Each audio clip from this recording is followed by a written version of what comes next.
Hello, नमस्ते, जिंदोबरे, स्वागत है आप सभी का।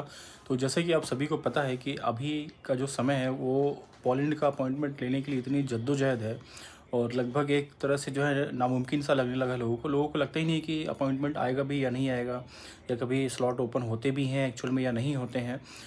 लोग सिर्फ जो है वर्क परमिट ले लेके रखे जा रहे हैं, लेकिन उनको कभी सबमिट ही नहीं कर पा रहे हैं क्योंकि अपॉइंटमेंट नहीं मिल रहा है। और अभी दिन पे दिन नए नए रूल्स आते जा रहे हैं। सब कुछ सही होने के बाद भी, चाहे वो आपको मेरे साइड से वर्क परमिट मिले या आप किसी और के थ्रू वर्क परमिट ले, लेकिन सब कुछ सही होने के बाद भी लोगों को वीज़ा नहीं मिल पा रहा क्योंकि वहाँ तक उनकी फाइल ही नहीं पहुँच पा रही है। अपॉइंटमेंट ही नहीं मिल रहा लोगों को, साल साल निकल जा रहे हैं लोगों को अपॉइंटमेंट के लिए वेट करने में। और कैसे भी सम हाउ लोग जो है पोलैंड पहुँचना चाहते हैं, क्योंकि बाकी जो यूरोपियन कंट्रीज़ हैं उनकी हालत क्या हो रखी है वो हम सबको ही पता है। वहाँ पे आए दिन जो दंगे फसाद होते हैं या महंगाई इतनी बढ़ चुकी है वहाँ पे, और जहाँ तक सेफ्टी या सिक्योरिटी का मामला है तो उसमें जो है पोलैंड काफ़ी अच्छा है। इन शॉर्ट मैं ये कहूँगा कि पोलैंड अभी भी यूरोपियन यूनियन की जितनी भी कंट्रीज़ है उनमें सबसे बेस्ट है, सबसे चीप है और सबसे सेफ है और सबसे ईजी रहा है अभी तक उसमें एंट्री मिलना। लेकिन अभी दिन पे दिन उसमें भी जो है टफ होते जा रहा है। उसका रीज़न ये है कि जो उनका स्टेटस है, जो उनकी सिक्योरिटी उनको मेंटेन करना है, उसके वजह से उनको ये सारे कदम उठाने पड़ रहे हैं। और लोग लगातार आते ही जा रहे हैं, चाहे वो यूक्रेन से आए, check Republic, Germany,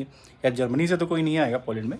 some cases में आते हैं लोग, मैं जानता हूँ ऐसे कुछ लोगों को, मेरे साथ में कुछ इंडियंस ऐसे काम करते थे जो कि जर्मनी जा करके फिर वो लोग जो है दोबारा पोलैंड आए। मैं इन शॉर्ट आपसे ये कहना चाह रहा हूँ कि हम में से ऐसे बहुत लोग हैं, इंडियन, नेपाली, पाकिस्तानी, बांग्लादेशी, या मतलब आप में से जो कोई भी मेरी भाषा समझ सकता हो, मेरा वीडियो जो देख रहा हो, तो हम में से बहुत लोग ऐसे हैं कि डेस्परेट है एकदम, बस हमको कैसे भी करके यूरोप में एंटर होना है, या हमको पोलैंड में एंटर होना है, या हमको हमारी कंट्री से बाहर जा करके थोड़ा बहुत हम जितना भी अर्न कर रहे हैं अपनी कंट्री में, उससे हमको at least 2 times, 3 times, 4 times, 5 times जितना पॉसिबल हो सके उतना ज़्यादा हमको अर्न करना है, ताकि हम अपने घर के हालात को सुधार सकें, खुद को हम प्रोग्रेस कर सकें लाइफ में। तो इन शॉर्ट देखो, मैं सीधा सीधा टॉपिक पे आता हूँ। तो बात यह है कि आप इस तरीके से ना सही, लेकिन एक दूसरा तरीका है जिस तरीके से आप जो है पोलैंड जा सकते हैं। हाँ, बिल्कुल लीगल तरीका है, बिल्कुल मैं आपको लीगल तरीका ही बता रहा हूँ, ऐसा कोई इलीगल तरीका या डुंकी वाला कोई मैं आपको सीन नहीं बता रहा हूँ। अभी एक मेरे पास में बहुत अच्छी जॉब अपॉर्चुनिटी आई है यूक्रेन की। अब यूक्रेन का नाम सुन के आपको लगेगा अरे भाई वहाँ तो वॉर चल रहा है, वहाँ पे कैसे हम जाएंगे, वहाँ पे क्या काम होगा। यस, वॉर वहाँ पे चल रहा है, लेकिन इसका मतलब ये नहीं कि पूरे यूक्रेन में वॉर चल रहा है। वॉर चल रहा है वो ईस्टर्न साइड है, सदर्न साइड में वॉर चल रहा है, जिसका कि जो वेस्टर्न साइड है यानी कि जो पोलैंड का बॉर्डर है वहाँ से कोई लेना देना नहीं है। हाँ, कंट्री वही है, लेकिन पोलैंड कोई छोटी मोटी,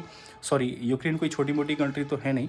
और आप जहाँ भी जाएंगे काम करने के लिए, जो भी आपकी एजेंसी या कंपनी होगी उसकी फुल रिस्पॉन्सिबिलिटी होगी आपके लिए, किसी भी तरह की डरने की कोई ज़रूरत नहीं है। और अभी यूक्रेन को बहुत लोग चाहिए है एज अ अनस्किल्ड कैटेगरी में। एक तरह से देखना चाहिए तो उस कंट्री को दोबारा फिर से खड़े होना है, तो जाहिर सी बात है भाई, उनको बहुत सारे लोग चाहिए, चीप लेबर चाहिए उनको। इस कारण से अभी यूक्रेन का जो वीज़ा रेशियो है वो बहुत बहुत अच्छा है, बहुत अच्छा। मैं बोलूँगा कि 80 to 90% लोगों को अभी वीज़ा मिल रहा है। और जहाँ पे जॉब है वो जनरल जॉब है, जैसे कि आप पोलैंड के लिए ढूंढते हैं, वेयर हाउस है, कंस्ट्रक्शन है, जनरल हेल्पर है, और सबसे ज़्यादा जो जॉब है वो कंस्ट्रक्शन फील्ड में है। तो मैं आपको ये सलाह दूंगा, मतलब ये मेरा आपसे सजेशन है। मेरे पास में तो वैकेंसी भी है, यदि आप इंटरेस्टेड हैं आप मुझसे कॉन्टैक्ट करिए, मेरे इंस्टाग्राम पे आइए, आप मुझे कमेंट करें, मैसेज करें, और प्लीज़ आप मुझे डायरेक्ट फ़ोन ना करें।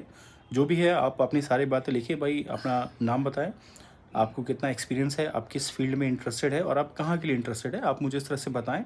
मुझे जब भी टाइम मिलेगा, हालांकि अभी तो फ़िलहाल मेरे पास में समय ज़्यादा है कंपेयर टू पोलैंड, मतलब ज़्यादा इन द सेंस कि मैं भी काम पे तो नहीं जा रहा हूँ, लेकिन मतलब मैं समय समहाउ निकाल लेता हूँ आप लोगों को अटेंड करने के लिए।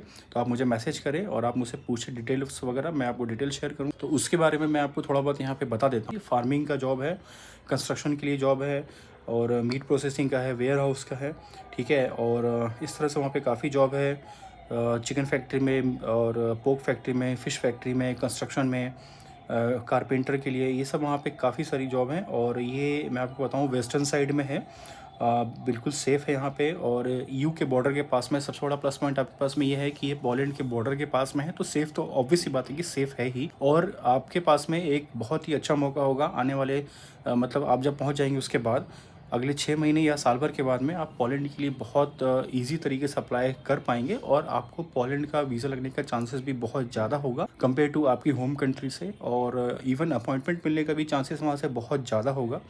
तो मतलब ये मेरा सलाह है, यदि आप डेस्परेट हैं एकदम पोलैंड या वेस्टर्न साइड में जाने के लिए, तो आप पहले ट्राई करें, अपने घर से निकलिए, पहले अपने देश को छोड़ें। आप जहाँ आपको अपॉर्चुनिटी मिल रही है, जहाँ आपका ऑप्शन मिल रहा है, आप अभी जिस भी जॉब में है, जिस भी कंडीशन में है, यदि आप उसे थोड़ा भी ऊपर उठना चाहते हैं तो मेरे हिसाब से ये आपके लिए बेस्ट ऑप्शन होगा। आप वहाँ पे जाएंगे तो आपको मैं आपको बता देता हूँ, मोटा मोटी जो आपकी सैलरी होगी करीब आपकी 700 से लेकर के 800 यूरो के बीच में होगी। ये आपकी मंथली सैलरी होगी। और जो आपका एकोमोडेशन होगा वो 50 यूरो होगा पर मंथ। और ट्रांसपोर्टेशन वो फुली कंपनी के द्वारा होगा। और आप जब एयरपोर्ट पे जाएंगे तो एयरपोर्ट से लेकर के जो आपका एकोमोडेशन होगा यूक्रेन में, आपको जो पिक करने आएंगे वो कंपनी के लोग पिक करने आएंगे। आप यदि आप चाहें तो वहाँ पे रह करके यूक्रेन में स्टेबल तरीके से आप वहाँ पे लंबे टाइम तक जॉब कर सकते हैं। फिर आपके पास में ऑप्शन है, आप यदि पोलैंड जाना चाहे आप पोलैंड जाए, बेलारूस जाए, जर्मनी जाए, आप जो है रशिया जाए, तो ये आपके पास में ऑप्शन होगा। और मेरे हिसाब से इसके साथ साथ में एक बड़ा बेनिफिट ये होगा कि आप लैंग्वेज पे अपनी कमांड बना सकते हैं। जैसे रशियन लैंग्वेज पे आप काम कर सकते हैं, आप वो लैंग्वेज सीख सकते हैं। आप जो है पॉलिश सीख सकते हैं वहाँ पे। यूक्रेनियन यदि आप चाहें, यदि आपको लग रहा हो उस समय के साथ में कि मुझे सीखना चाहिए, तो आप वो भी सीख सकते हैं।